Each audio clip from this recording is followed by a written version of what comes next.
Okay, good morning, afternoon, evening, everybody. Here we are again, and I just need a sound check from you all and a visual. I haven't got my light up too high because it's 5 o'clock in the morning here, but it will get brighter as we go.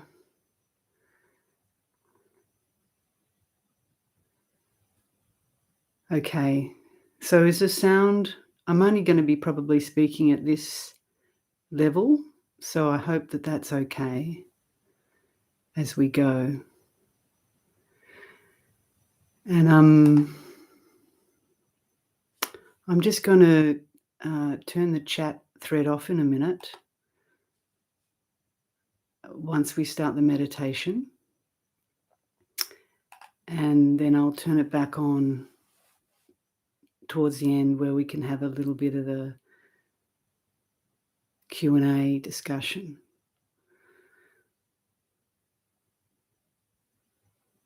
So welcome to everyone, and thanks for taking the time to join. And even though I'm the only face you can see, you can tell that there's a number of people here in the thread, those who have chosen to declare themselves in the thread. So it's nice to know that all around the world, whatever time it might be in your country, that we're all coming together purely for Dhamma, to be able to sit together and reflect on the nature of reality, to reflect on what's important. And you're all coming together for all sorts of reasons, perhaps all sorts of desires about what you want to get out of meditation or spirituality.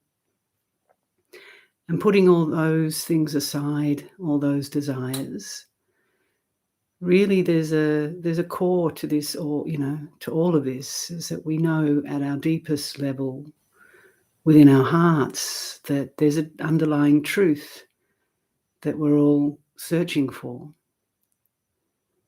Because we know this human form, this life that we perceive, is not the full picture. And we've known that for a long time, since we were born, for many lifetimes, searching for the truth of reality. So this is really why we're all here, to understand what this human experience is about, to come out of our suffering and delusion, and to really go back to the source, to the core of our true nature. So without speaking too much at the beginning, and I've just hopefully allowed enough time for people to join, I'm just going to turn the chat thread off during the meditation. Okay. So hopefully you're all in places where you feel comfortable and can sit comfortably in whatever posture works for your particular body. And that you have a relative degree of silence in order to help settle the mind. But even if you don't have silence in your part of the world, it doesn't matter. In fact, that can actually be more powerful for working in meditation, for understanding the nature of the mind. So regardless of whatever conditions you have, we use them as supports for the practice. So for the meditation, again, whether you sit with your eyes open or closed, doesn't really matter, whatever you've been doing. But for those of you who wish to gaze or do the open eye gaze, I'll just put a candle on the screen and take my face off so I'm not distracting people. And you can either sit with your eyes closed or gaze at the candle.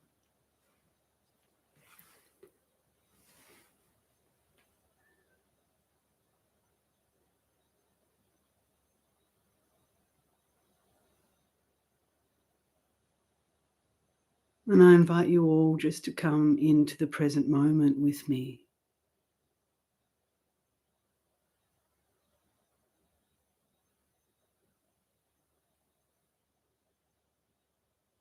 Just noticing whatever's happening for you right now.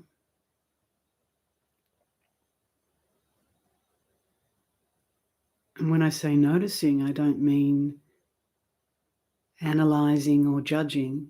It's just simply bringing a kind, open awareness to whatever you're experiencing physically, mentally, emotionally.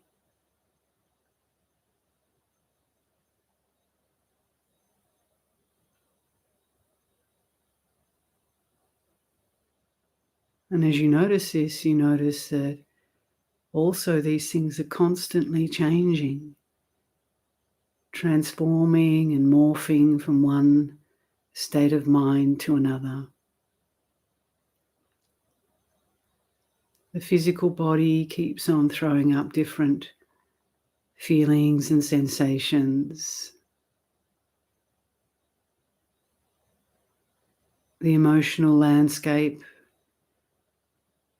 keeps on shifting and moving depending on thoughts in the mind or memories, or just subtle subconscious happenings which give a sense of some sort of emotional landscape. So none of these things within the phenomenal world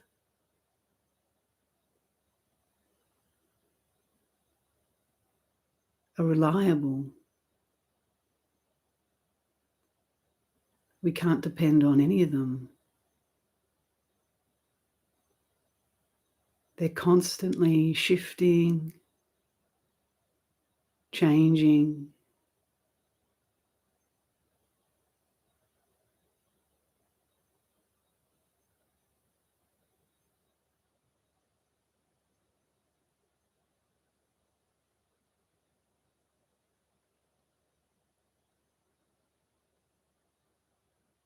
So we recognize from the outset that this is not a refuge. These mental states, these physical bodies, these emotional landscapes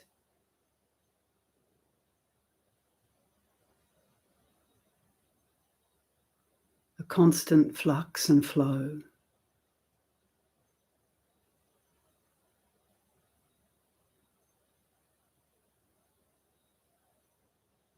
And just when we think we know who we are within this flux and flow, it changes.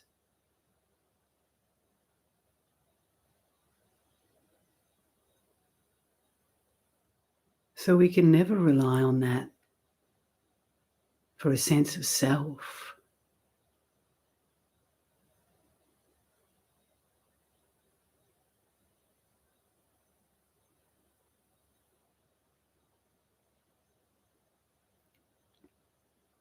But what is it in you right now, right in this very moment, that is aware of that, that knows that?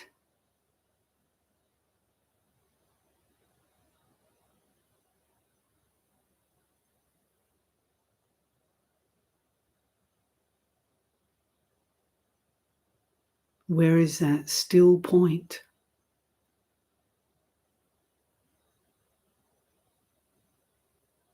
That eye in the hurricane.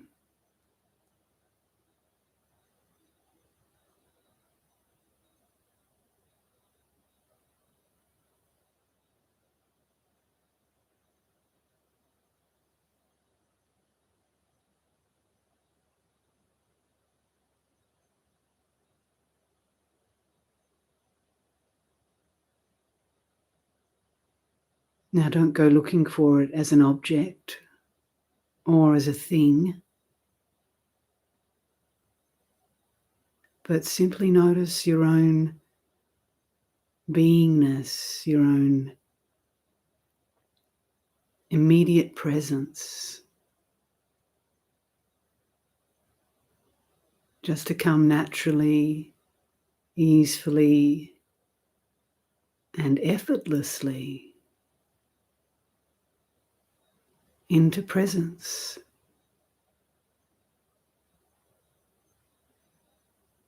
Even as all these things are happening, despite all these things that are happening internally, externally, you know them, but you know more your own inner refuge and stillness.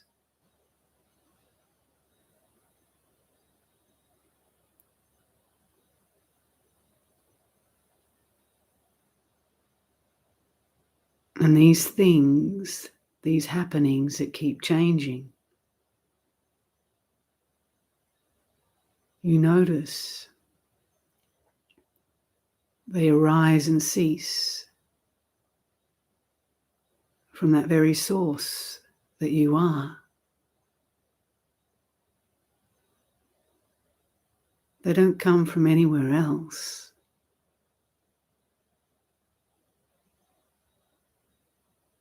They're not alien invaders. They're simply arising and ceasing within the very space of your own empty consciousness, your awareness.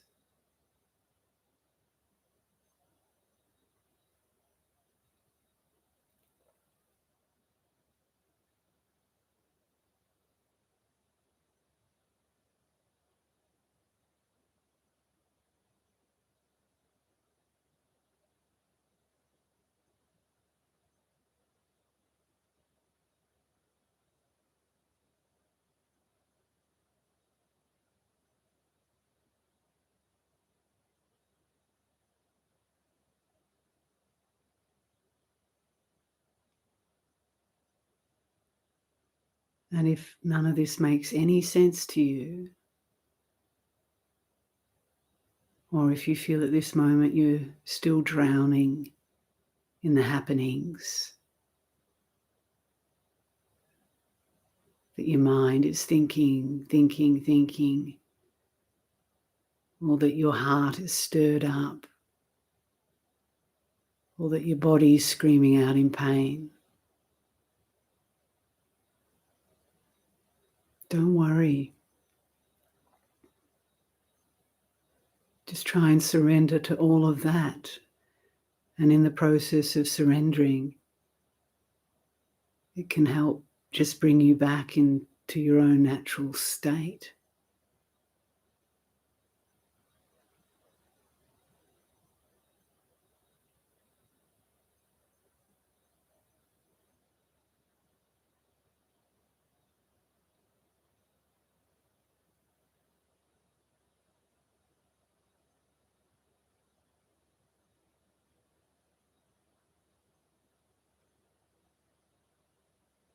And one way that can help you do that also is just to notice the silence. Just gently turn your attention to the silence. Even if there's noise in your part of the world, there's always a space between the noise.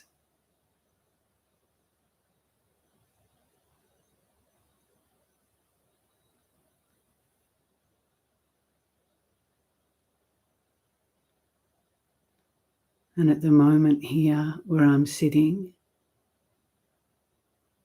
the silence is actually deafening.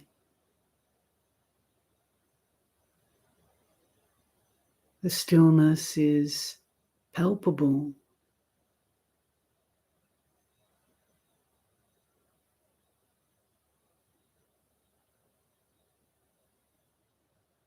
So I share some of that with you.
And the mind moves. The distractions come to the fore, or the heart stirs. It's not a problem. Just wake up to it. Just notice these are the conditioned patterns.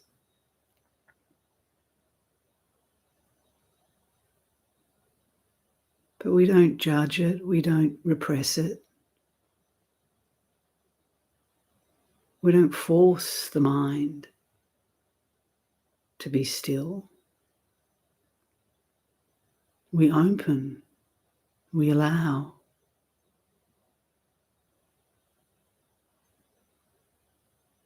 Simply with a non-judgmental noticing.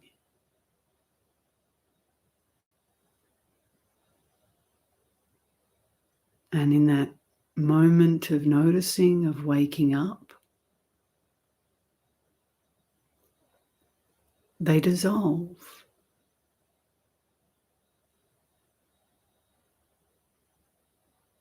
You're not doing anything, but simply waking up to each moment.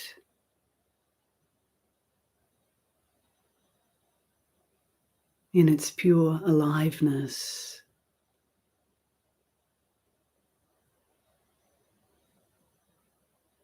Which has its own intensity, but it's not a contrived intensity.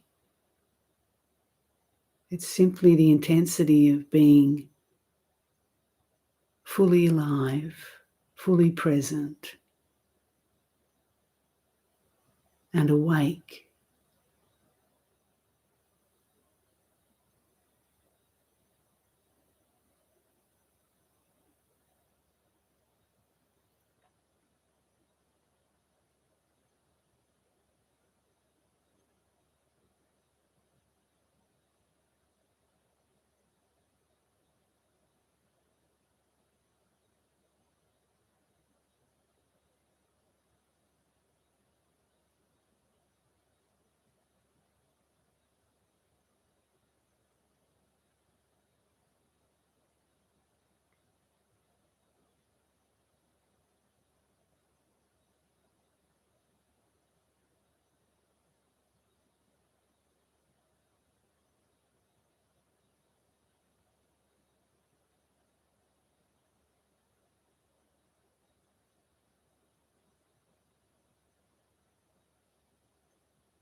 And the more that you wake up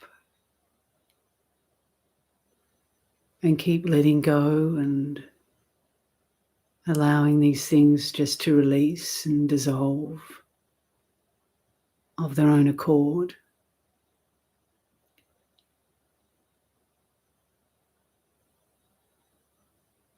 What do you start to notice?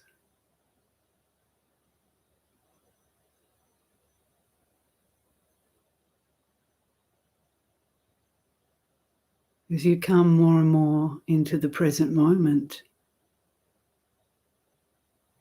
into your own heart of stillness and quiet.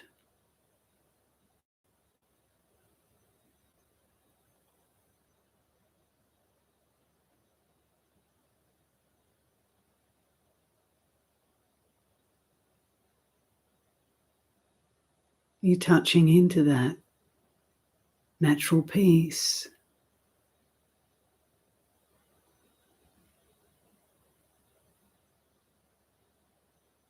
that openness without boundaries, without borders, definitions, labels, perceptions based on conditioned processes.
So in the practice of meditation,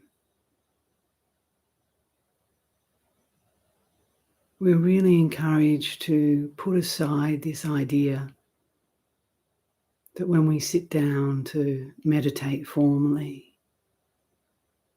that we're out to get something, to attain something, to achieve something.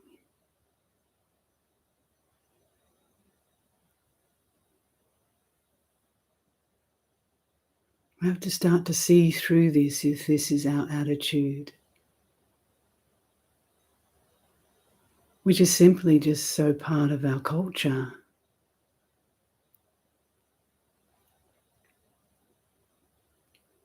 There's a me that's not good enough, that has to get and be something, even if that something is this sort of enlightened being or something. We have to see through this primary delusion, particularly in spiritual practices, spiritual circles, because it's the same old, dressed in spiritual clothing.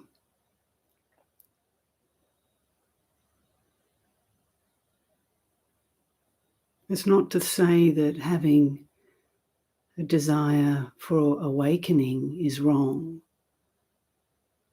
but we have to see through the very nature of desire itself in order to awaken.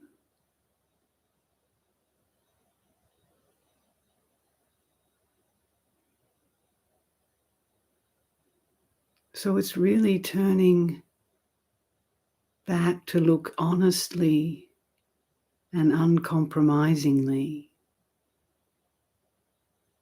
at this ego that wants to survive at all costs.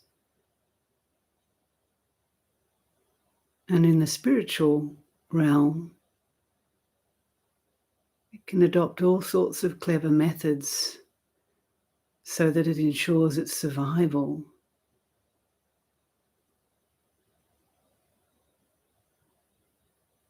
And feel good about itself.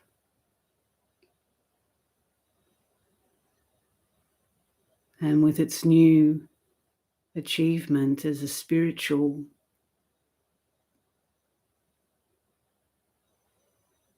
achiever or something.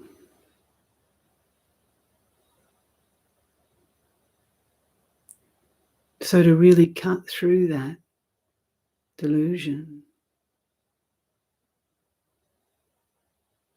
and be prepared to throw it all out.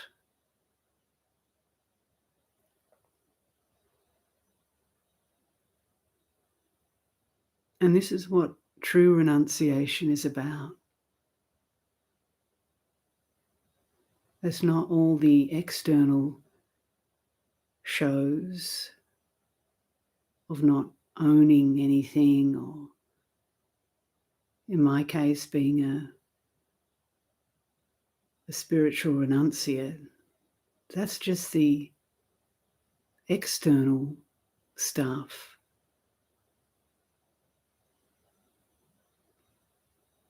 The real renunciation happens when we're prepared to let go of this very self.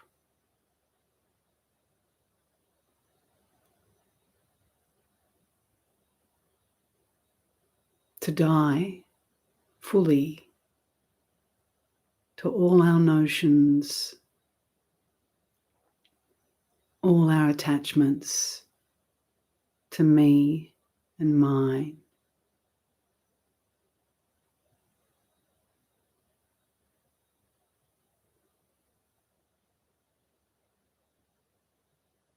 But the funny thing is, when we really look deeply and go deeper and deeper in the practice, we realize there's actually nothing to die to.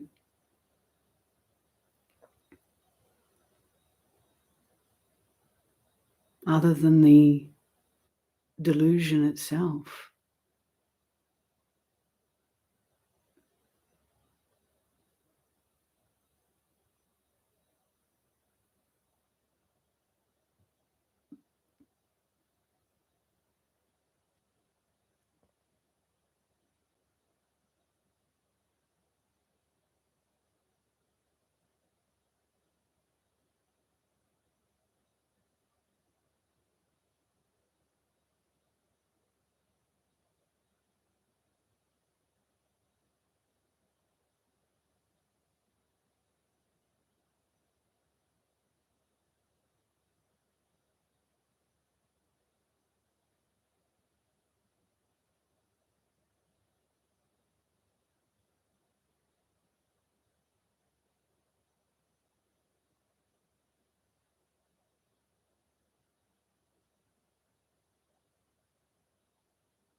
So don't think too much about what I'm saying.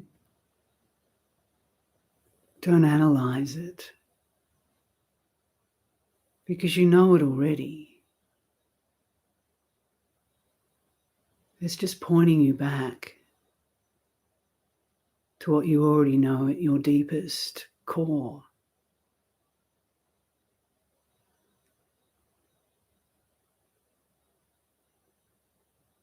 The thing that starts thinking and analyzing and judging is the very thing you have to wake up to.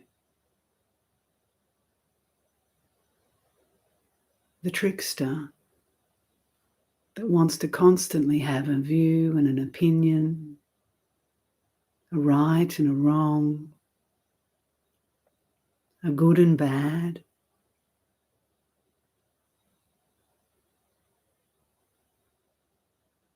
a better, a worse, a higher, a lower.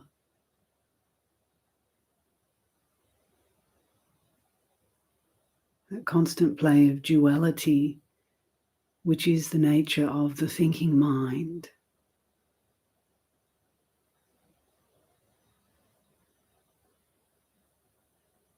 And it's purely this thinking mind that creates the sense of self. And if that continues, that's what gives the ego life, the continuity of the self.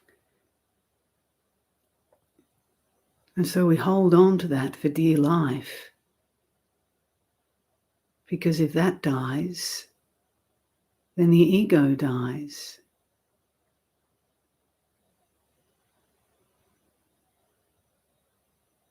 And the ego is terrified of dying.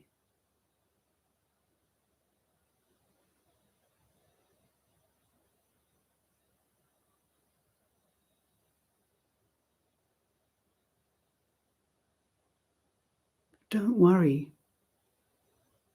because it's only a shadow puppet anyway. It doesn't really exist in reality.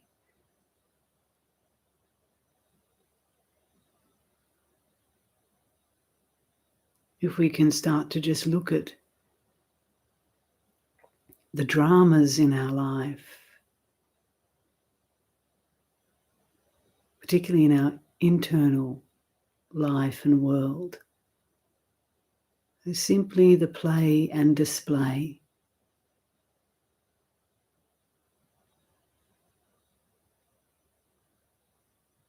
then it can just take on a new lightness and help us allow things to let go, dissolve.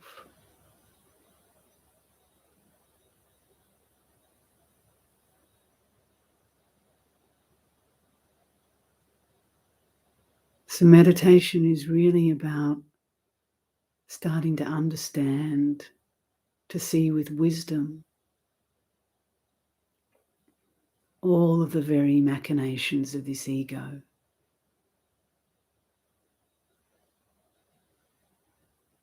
Becoming wise to it.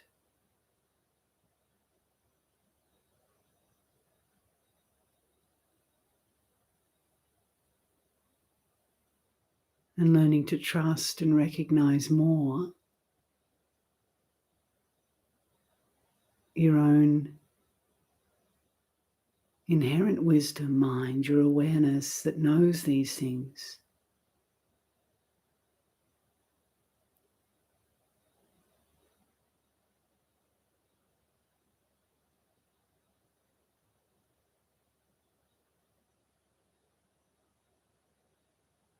That is your base.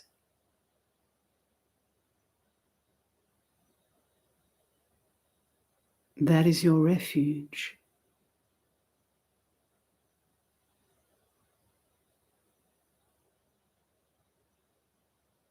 And it's the only true refuge in this changeable world.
So we can come back now. Not that we went anywhere, but that's just what you say. And I'll put the chat on for those of you who'd either like to ask questions or share any reflections. And if we can keep it focused more on meditation and practice, that would be helpful rather than any kind of philosophical discussions or debates or comparisons. We just keep it real about practice. I'm going to put my glasses on.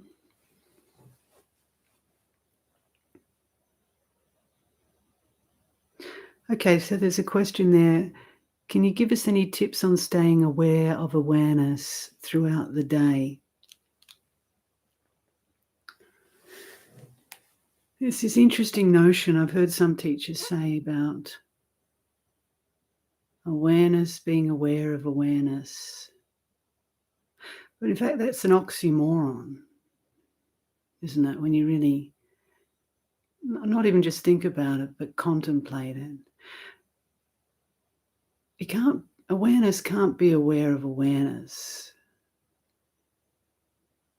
It's simply being awareness. So you are awareness. So during the day when we get caught up in, not just during the day, when you're sitting in meditation, that's why we do this formal meditation. But I suppose when you're sitting still, without the distractions, it is easier to notice when the mind wanders, when we're caught in the conditioned. But not always. Some people can spend a whole hour just caught in the thinking process. And then during the day, if we're losing mindfulness, being distracted or reactive, it's those moments, because they're often quite painful. They're often, a sign of suffering. Actually quite helpful, because that's what wakes us up. That's why the Buddha talked about the Four Noble Truths. And the first noble truth is that there is suffering. So in those moments during the day, if you take what sounds like a very high teaching, but you take it to a very practical, day-by-day process, which you can always do with the Buddha's teachings, is there suffering in that moment during the day because something's happened, I've reacted, I've got caught in some sense of myself and just drowning.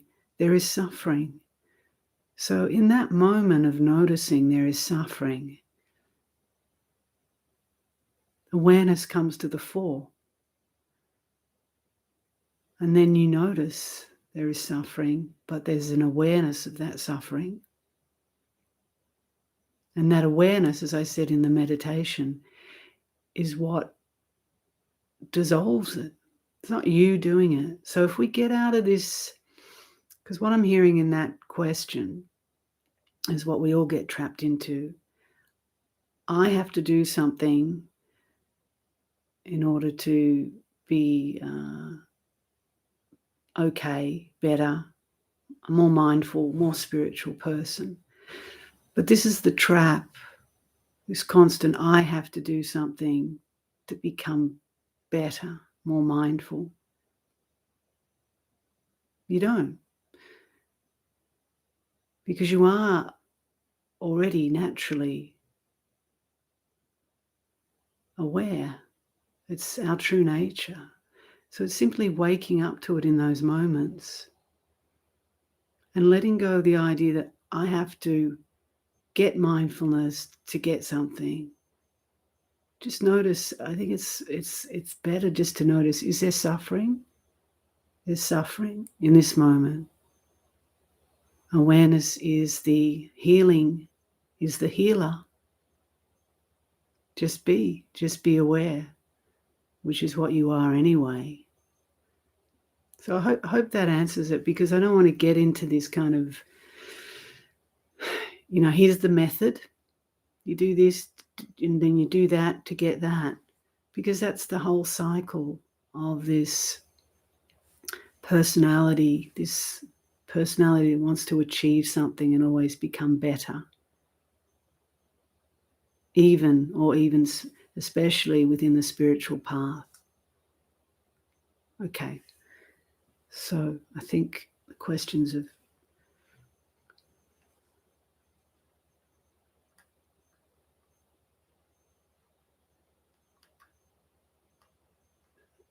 people can read these things themselves too. So there's some nice reflections here.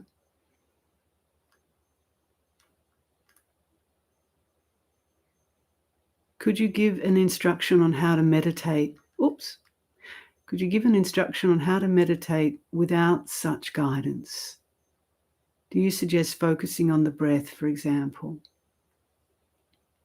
Without such guidance, meaning what I just did now. Just to sit in silence by yourself and watch your own mind, watch your own internal processes. It's very simple. So what I did was nothing particularly spectacular, was it? It was very simple. It was just a few pointers pointing us all back to being present. Now, for some people, just being present and aware of their beingness or just being is very difficult, which is understandable. One, if you haven't done a lot of practice or if you're in a lot of turmoil. So therefore, there are objects that people can use, such as the breath, and the Buddha taught anapanasati, which is just mindfulness of the breathing. So you use that breathing as a way of anchoring you in the present moment. And anapanasati gives rise to tranquility. The more the more you can just stay with a simple object such as the breath. But I caution everybody not to get hung up on techniques and methods. My method's better than your method, and you should do this method, and this is the only method. And that's, again, another lot of nonsense that happens in the spiritual scene, isn't it? Some of you have been around for a long time. Be well aware of that. So any tool that you use in meditation is simply meant to be a skillful means, but it's simply the raft for crossing the ocean. If you hold on to that raft as the only thing, the best, the only technique, then when you get to the other shore, you're not prepared to leave it behind. Then you'll never reach the other shore. And this is what the Buddha talked about. All of these methods, he taught hundreds and hundreds of different meditation techniques. But they're only a tool. So you have to look at how, if you're clinging to it and relying on it and you can't live without it and you're arguing with people about it, they're simply tools to a raft to take you to freedom, to nibbana. Okay, so use them all skillfully and lightly.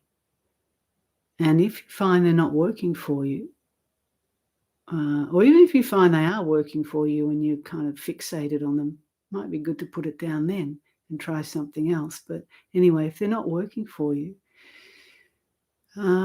just investigate. But I guess my approach now, because I've practiced so many different techniques, and sometimes I will just come back to the breath as a way of anchoring. But I think it's better just to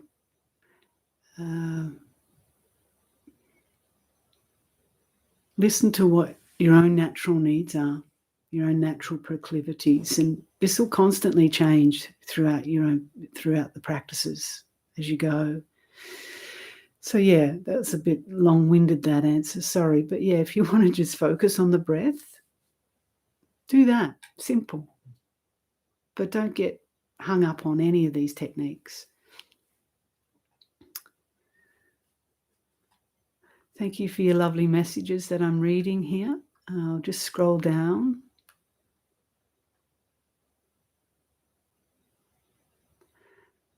We make mental notes that we wouldn't fall in this trap again, but then we forget after a while and then fall in the traps again.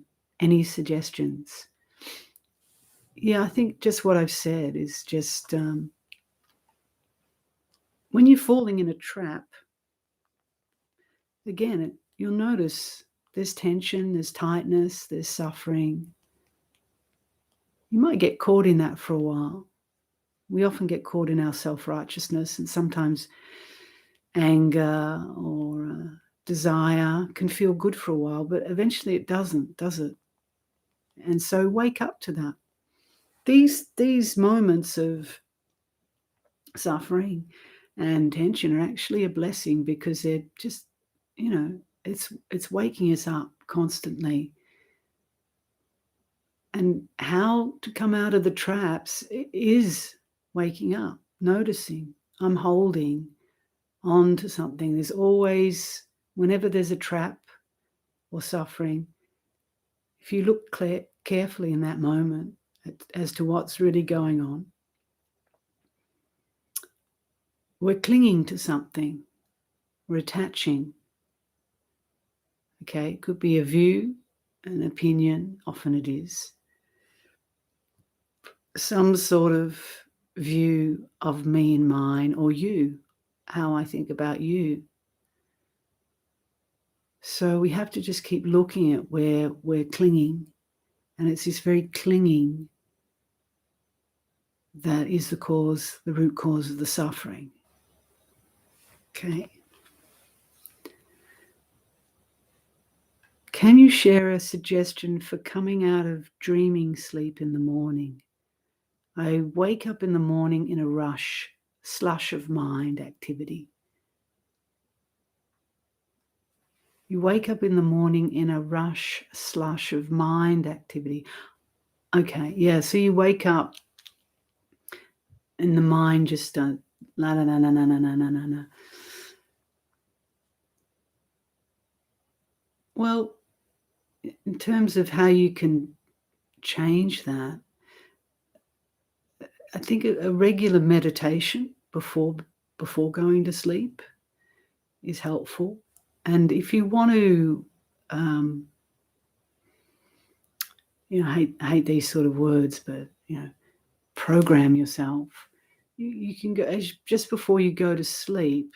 You can send metta, loving kindness to yourself, and make a suggestion that I will sleep peacefully, and I will allow the mind to rest in deep sleep, and I will wake peacefully. So just these simple suggestions, not with I've got to do this method to get something, but just a gentle, encouragement. And just do that when you remember. You might even want to write something before you go to sleep at night, something that is a gentle suggestion to the subconscious mind. And just notice what happens. But even if you do wake up, if you've got a lot going on in your life, we'll often wake up harried and stressed. But just notice, wow, okay, there's a lot of stress, slush, as you call it, in my mind. Stay with that for a few minutes in the morning, just noticing my mind is stressed, my mind is agitated.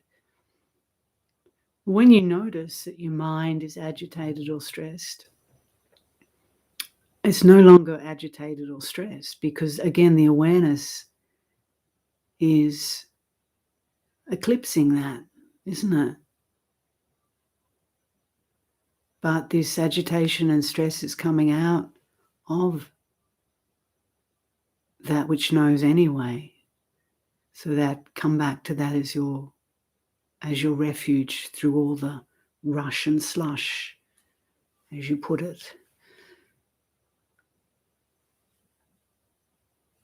Marion's asking, oh, wow, there's a lot, isn't there?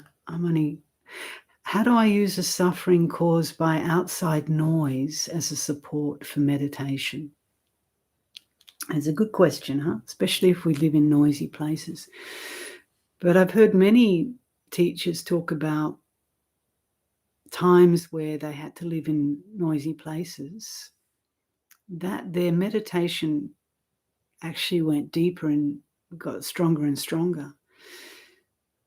Again, it's looking with wisdom at what noise is. Okay, because we resist noise, don't we? We get into, I like that noise, but I don't like that noise, or I just don't want any noise. But if you start to look at noise, the nature of noise, what is it? I encourage you to do this, everyone to do this in meditation. It's really fascinating when you start to look at noise with wisdom. Well, first you have to allow that you probably have a reaction against particular noises. You might not like barking dogs or cars or shouting or chainsaws if you live in my neck of the woods.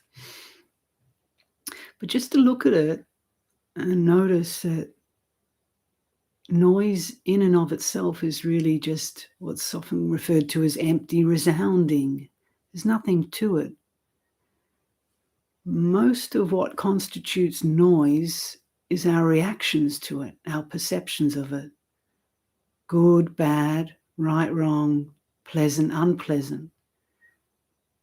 So if we put a whole lot of birds outside your window, we probably, not all of us, but a lot of us would delight in that. That's a beautiful noise. I like the sound of the magpies and the whipbirds, and it's peaceful. It gives rise to peace. But it is a perception. Put a whole bunch of chainsaws out there and it's a lot harder to find peace, isn't it? So it's kind of at one level it's true. Birds song, not the cockatoos though. That's the other thing. We have cockatoos and they scream. But generally speaking, birds give rise to a feeling of peace for most people, but not all people. And chainsaws and traffic give rise to agitation. Yeah. And at one level, there's a relative truth to that. But at an ultimate level, it's really the same thing. It's just empty resounding, sound arising and ceasing, hitting the sense door of the ear. And then none of these sounds stay, do they? But it's the mind that goes, oh, that's good, that's bad, I like it, I don't like it. And then we get tense and think we can't meditate.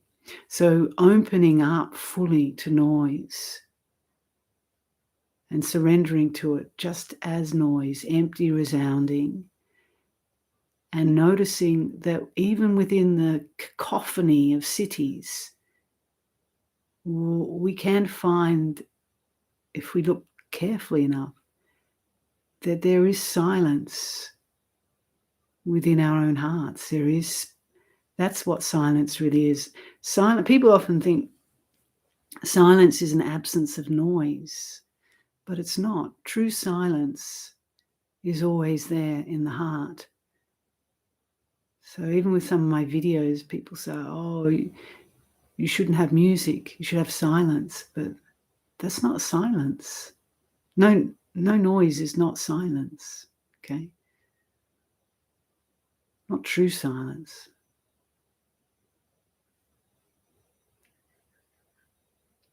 So hope that helps you work with the noise. Look at the suffering, not the noise.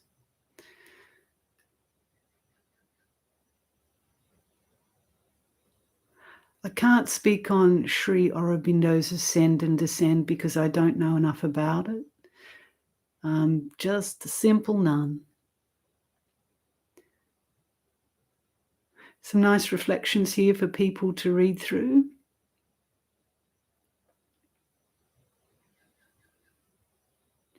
Can you please speak on grace as it may relate to the meditative state? Thank you. Grace.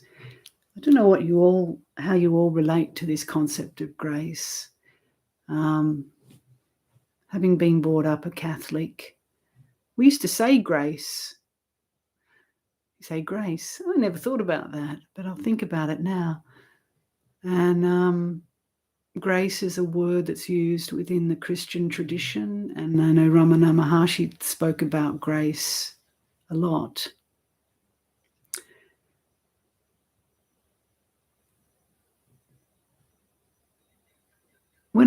When we used to say grace before the meals, it's an interesting reflection because I think grace is very much the core of surrender and letting go. And the deepest form of grace will happen when you completely surrender everything yourself. And in that surrender, then grace comes to the fore. What do we mean by grace comes to the fore? It means that we get out of the way as an ego personality and allow a truer power to work through us. And I don't want to throw up notions and connotations of what that means or use words or images or anthropomorphize anything. But think of Jesus on the cross, he completely surrendered everything himself and allowed grace to work through him. Okay, so good to take that into the meditation. You're asking, surrender everything, let go, try to achieve. But don't just fall into a stupor. Don't just fall asleep. Be awake. Stay awake and constantly allow grace to work through you. So I hope some of that helped. What about enjoying this sweet, bitter loneliness while being absorbed in the absolute? Okay. If that's how you relate to it, absolutely. But be careful of getting caught up in concepts and ideas about what any state is, or being absorbed in the absolute. Because if there's someone there thinking, I'm enjoying the sweet bitter loneliness, then there's still someone there having an experience and having an opinion of it. Okay, so we let go of all of these notions.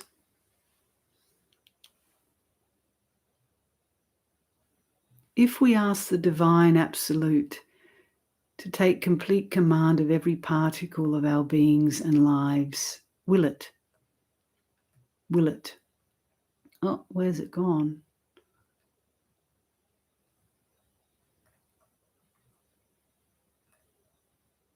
There it is.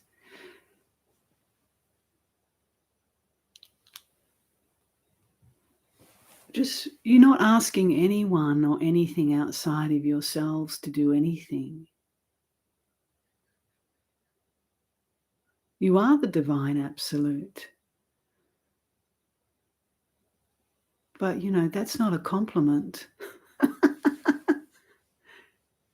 It's who and what we are. And it's not also to feed a sense of, oh my God, I am the divine absolute. I knew it. I knew I always was. I knew I was special. But it is. It's what you are. And you can let go of it too. And all notions of yourself as this person who needs to fix yourself, because you're okay. You just have to realize it. I'm not going to get through all these questions, right? Norway. I learned to meditate properly on a 10-day silent meditation Vipassana retreat. It was the best starter, having tried various other techniques. I learned to use Anapanasati during walking or yoga. Good for you. Yep, I started off with the Vipassana retreats over 35 years ago, and they're boot camps, I call them. So be careful with them.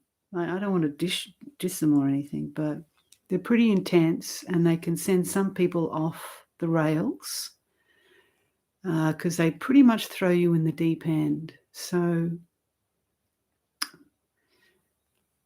there's a lot of discussion out there about those sorts of 10-day retreats for beginners.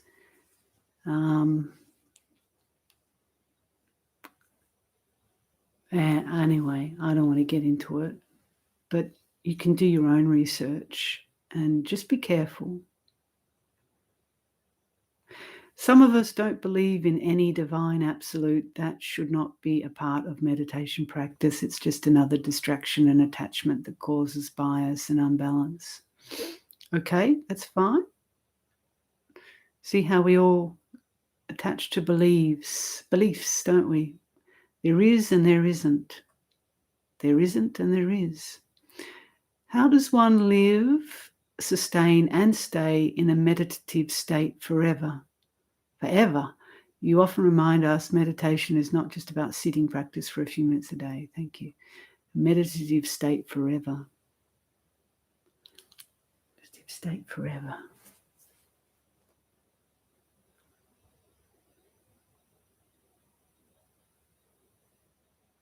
Who wants to stay in a meditative state forever? It's my question.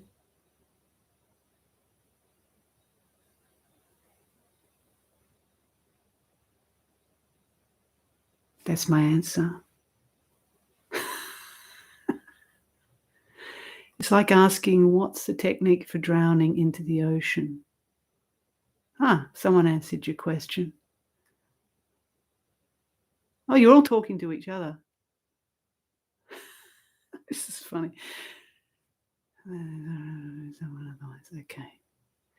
Okay. I think I've answered all the questions. You're all talking to each other and answering each other. How does one silence the mind? Who silences the mind?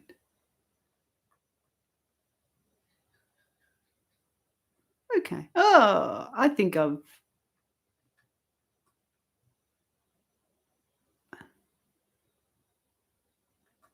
Okay. So we leave it there? I think we'll leave it there. I hope I answered some of your questions, okay, and that you found it helpful to come together in this sort of format, strange as it is, isn't it? So before we depart, some of you might be aware because you read the posts, but for those who aren't, I'm going to offer these sessions once a fortnight, okay? Once every 2 weeks, same time, same bat time, same bat channel. So it'll be a Monday in Australia at 5 a.m. Apologies to all the Aussies who think that's too early, but it'll do you good. All right? So get up or not, because they're recorded. So you can get up later or you can do it. But, it's a Monday morning. It's a good way to start the week. And it's my favourite time of the day is the early mornings. So if people are practicing meditation, I would encourage you to experience a 3 a.m. sitting. It's beautiful. I mean, the birds are just starting to wake up here. And the stillness, we're talking about moving away from too much external noise as a support for the practice. So you've got so much quiet and stillness. The whole of my area is asleep. And it's beautiful. So, and wherever you are in your part of the world, it is what it is. But I chose this time, one, because I wouldn't be doing anything else other than meditating. So why not just turn the computer on and, offer this if it's helpful. And I figured that this time was probably the best for most people, world zone wise. Okay, so that's why I'm going to stick with it. So the next session will be, I think it's, just looking at the calendar down here, will be the 18th, Monday the 18th at same time. So I'll put the link in again, probably just a few days beforehand, or you can put it in your calendars. Okie dokie. So blessings to everybody. And if there's any desperate questions that didn't get answered and you'd really like a follow-up, then you can email me at that address, the Viveka Hermitage, where we live. All right. May your day be full of peace and wisdom and kindness, and may you give up trying to get anything and just be who you are. Take care of everybody, and we'll see you next time.